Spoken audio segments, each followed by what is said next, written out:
Right, we're out in the workshop. Listen up. I'm going to show you how I make one of these. Okay. There's the actual bar, and there's the little bit of brass. So I'm going to go through the whole process, and let's crack on with it. Right, so I've got the part positioned on the lathe. Actually, I've got to start a hole in it anyway already from the previous piece, as you can see. So I'm just going to make the hole a bit deeper, first of all. Sorry about the noise from the lathe. And so basically, I'm making this hole deeper so that when I part this piece off that I'm using, there's a starter hole in it ready for the next piece.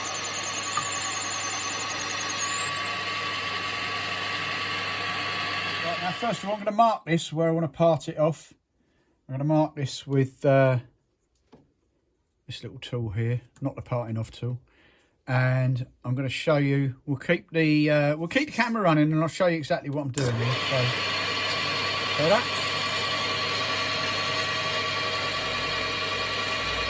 Just to keep it cool, so I'm constantly spraying it. Now, what this is actually doing, not only is it marked it for me, but when I part it off, it's going to leave me with an edge, so it's going to be a lot easier when I polish it. It's going to be a lot easier to make it look like a smoother that stuff. It's going to look a lot more like a smoother edge. So there's that for now. Okay, pretty happy with that. Just switch the tools around, have a speed change on this. So I've switched the tools around. I've got the parting off tool now. Got it lined up in position so you can see what this is. If we pull the camera back a little bit, because it does tend to spit out some pieces. This parting off tool is actually quite wide, quite a strong one as well. So actually, because it's wide and strong, it does waste a bit of quite a bit of brass. I was using a thinner tool, but it broke on the bronze. The bronze is very strong, so I've got I'm using this one meanwhile until I've replaced the other blade. But I've got to get the blade up. So that's going to come off, and so there we have the basic part. Deeper the hole, and that's just going to tidy that up a bit. You can see it just cleans the hole up a little bit, ready for the next stage. Right, so now we've got that, and we've got that, and we've got to attach the two. So we're going to drill a small hole in here. I'm going to actually centre punch a hole in that. Then we're going to drill it, and let's get that lined up in the vise.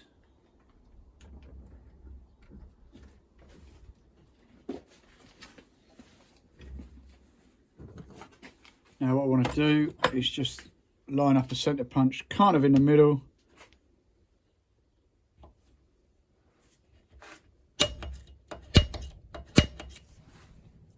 That's my hole marked. Now I'm going to move that over to the drill press.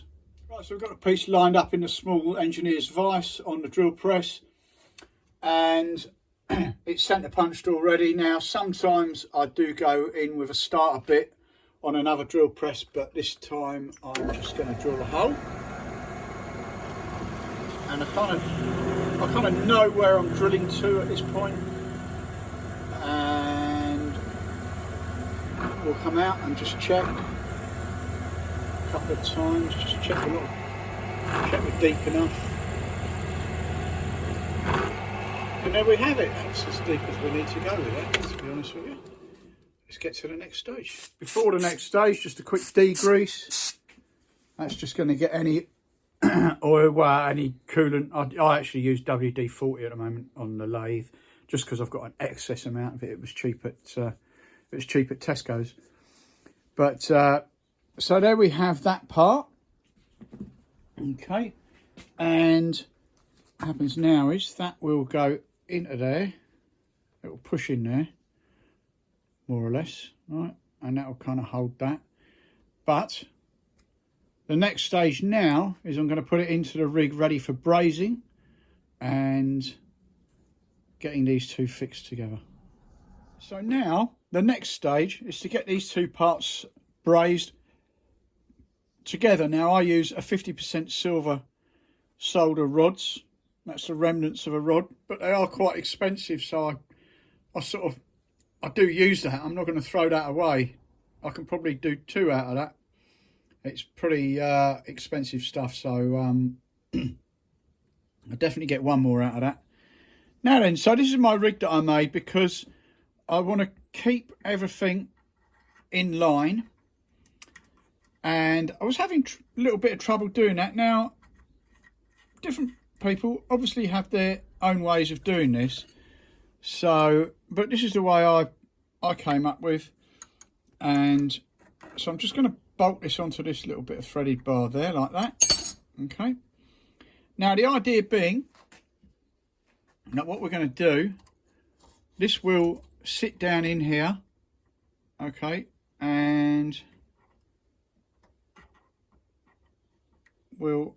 that will hold that in place like that while we solder that up, braze that up. But we need to get some flux in there first of all. Okay, so that's going to be the next stage. Right, so in order to get a bit of flux on the end of the stainless here, I have the powdered flux. You have to put a bit of heat onto the stainless to actually, for the flux to attract to this. So that's the next step. But then I can't get this with a flux on the end of it through the hole. So that's why I made this swivel, so I can feed it up the other way. Watch.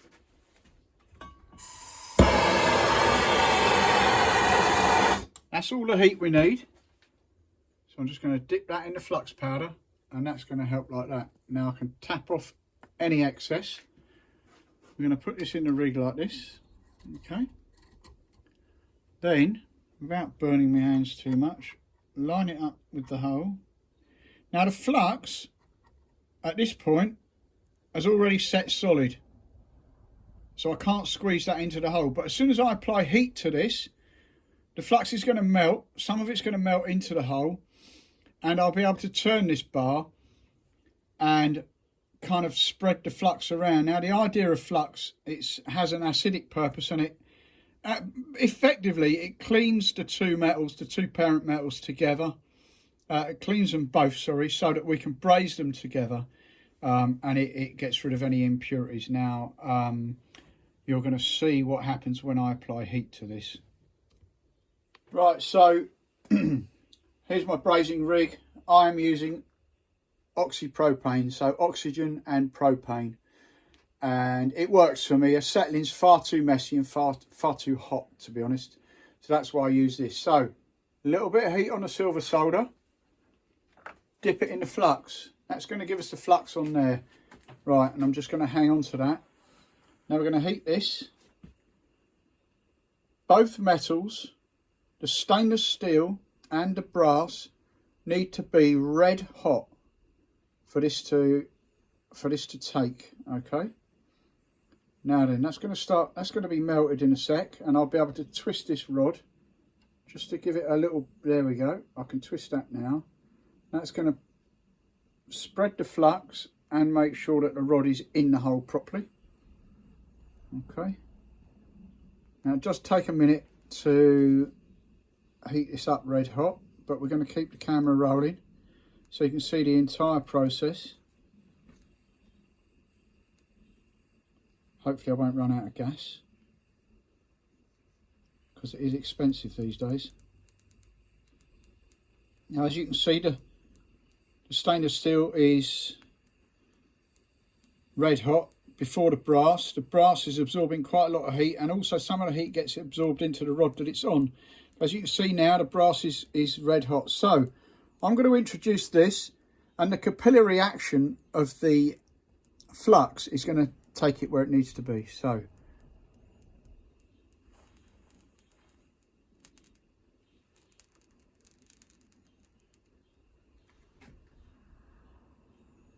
There we go, that's done. As you can see.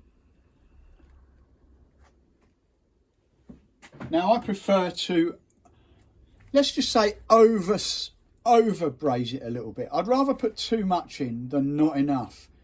Now that's very hot. I'm not going to touch it just yet. But in a minute, once that's cooled down and everything's firm and it's taken, don't want to move it until it's all settled and cooled enough that the braise, the silver solder, so to speak, has hardened up. I'm going to undo this bolt and take this off of here. So that's actually, might as well keep the camera rolling. So that's actually cool enough now, because I can see that the silver solder is set.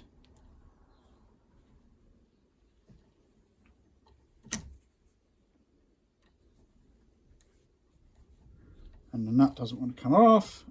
It's about right. There we go. That's that. Let's take the washer off. I'm using pliers because it's extremely hot. I'm going to just undo this bolt here. Now what should happen, should be able to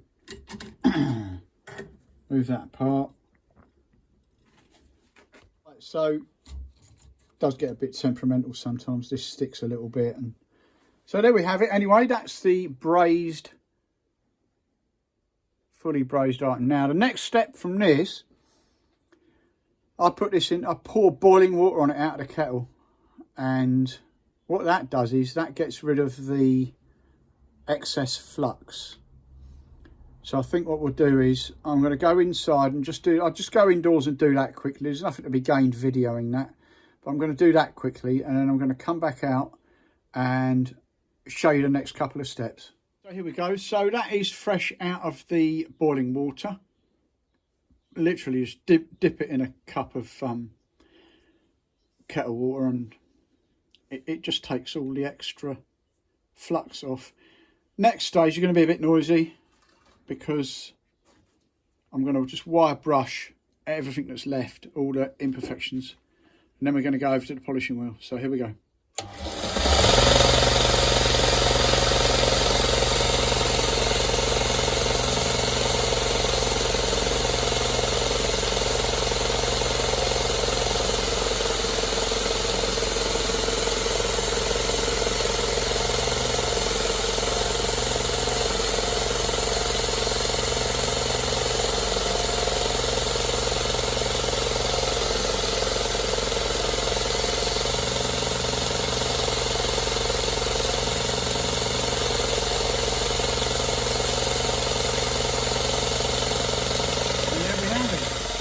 So that's taken off everything, and that is prepared for polishing.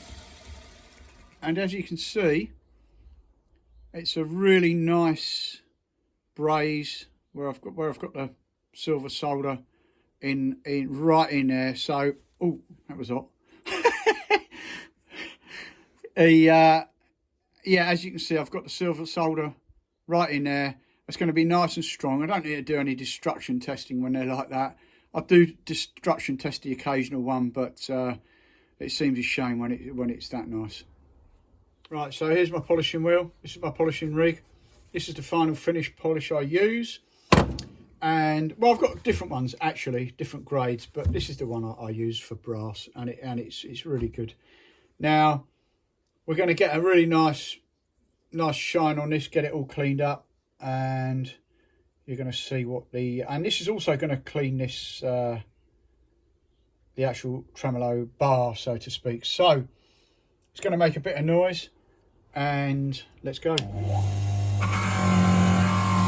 We'll apply a bit of this first. This is like the cutting polishing compound, if you like.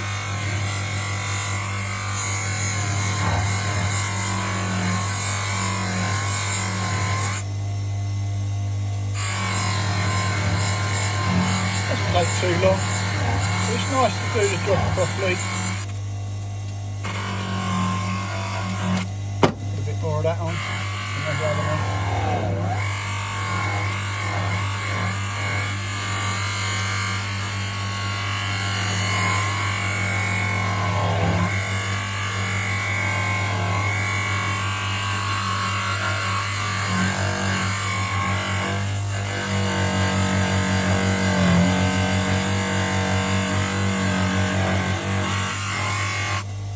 a look, see if there's any bits we've missed.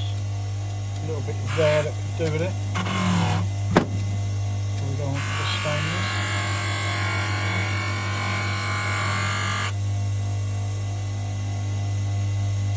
A little bit on that side. Get a bit of pressure on this.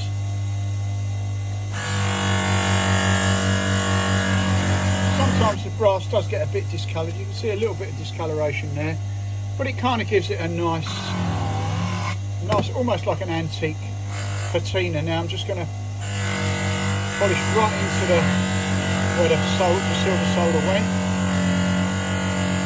and polish the bar at the same time, hopefully.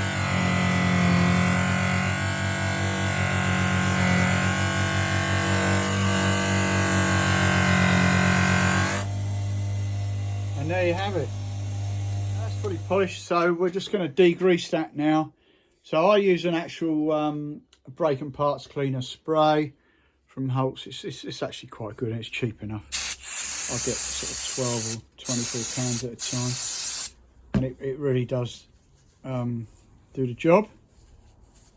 So we'll just give that a good clean up, and then what I do with each one before I post them out to the customer, what I do is they get a sort of like a final polish, if you like, and a final clean, just to make sure that everything's good to go. Now the next thing we're going to do, I'm going to actually show you how I put the bend in this. Okay, so that's the next stage. So here's my metal bending. This is my metal bending rig. It's very simple. A couple of ball bearings bolted onto here, a couple of pins. Now I put a bit of tape on this pin sitting up just to protect the metal a little bit. The metal still gets a little bit crushed on the bends, but this does stop it from getting marked. Okay, so this is going to be a right hand trem. Okay, so we look at, naturally this will have either an up or a down slope depending on how it was set up. So it is actually slightly sloping up from that way. So that's the way we're gonna put it in the rig. And I'm gonna take the tension there. Just gonna put this in. It's a little tool I made, and I'm just gonna check that it's level, which it is. I've got a mark on here how far I need to bend it to, and I'm just gonna put my body into it. I'm going to bend it like that. Now what you have to bear in mind, if I only bent it to there, it does spring back, so it won't be quite far enough. So I naturally go slightly past where I want to be, and then it springs back to the exact position. Now that's given us our first bend, okay? And then what we do, we turn it over. We'll put that bend there. I'm going to put my magic tool that I made in, just to check that it's kind of level. It just gives me a bit of an eye line as to that being horizontal. And then we're going to do it again to exactly the same place. I actually don't like it with the bar sticking way up, but again, I can do these to anybody's standard. So if they like the bar to have, say, more of an angle here or less of an angle there, this kind of sits fairly flat. It does stick up a little bit on the guitar, but I don't like it where the bar sticks way out. It's just makes it a little bit more awkward to get to. So now I've got the two bends. I've got to put the third bend. It's a tri-bend bar, so I've got to put a compound angle in here. I'm going to show you how I do that. So again, back in the rig. Now we want to bend it at the same point that we put that bend. So I'm going to get that into position like that. Okay, I'm going to put my magic tool in here. I'm going to lock that up. So I'm taking quite a bit of tension there. And I'm just going to put a bit of tension on this. I'm just leaning into it with my body. Don't you go too mad, because you can add tension. What you can't do really is take it away. You can't take bend out of the bar, but you can put extra in if you're not happy with it. So I'm actually, yeah, I'm pretty happy with that one. I do these by eye, so and that marking there. So there's one I did before that I'm happy with, and they're basically the same sort of bend. This one might do with a little bit of extra, but no, I'm very happy with that. And the other thing to bear in mind is that if this is going on what they call a super or regular, all right, a super or regular, then this is going to be the right length. But if it's going on a BMG Red Special or LE with the Wilkinson trem, then these would be a little bit shorter, to be honest. Otherwise, it's, I use a longer bar on my LE, but if you want it to look similar, to be in a similar place as the original that came with the Wilkinson trem, then you need this a little bit shorter. And I can cut it to any length you like. You can have it longer than this if you want, it's fine. But these are all custom made. Everyone I make by hand. I've just run you through the whole process. Hope you've enjoyed it. Hope you've enjoyed the process. And I've been meaning to do this video for quite a while, and now it's all done. But do me a massive favour, please subscribe. That's important to me. I'm trying to get up to 1,000, then we're going to have a big giveaway. So I'm going to be giving away at least one of these, and or a half-price course. And hop on over to my website. That's going to explain all about the courses. It's going to give you the prices on there. The PayPal payment will be on there very shortly. Meanwhile, hop on over to the website. It's www.redspecials.co.uk, or join my Facebook group, which is Red Special Customs. I'll catch you on the next one. Take care.